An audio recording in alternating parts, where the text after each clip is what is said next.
Sarap ng tinola. Native na tinola po ito. Kasi umuulan.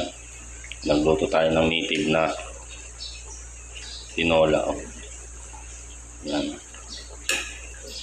Sarap nito. Ito part na to. Yan. Masarap yan. Sino may gusto, punta lamang kayo dito. Happy lunch. Happy lunch. Eating. Happy eating. Sabaw. Mamaya ihulog natin yung sili. Yan, binigyan natin ng patola para mabango. Tapos yung dahon ng sili, ang daming dahon ng sili. Masarap po itong dahon.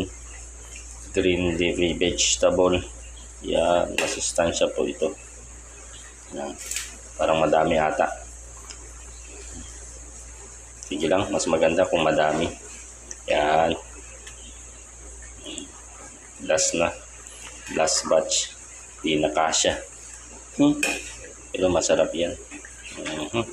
Okay. Okay na to. Yan na tayong kumain, guys. Bye-bye.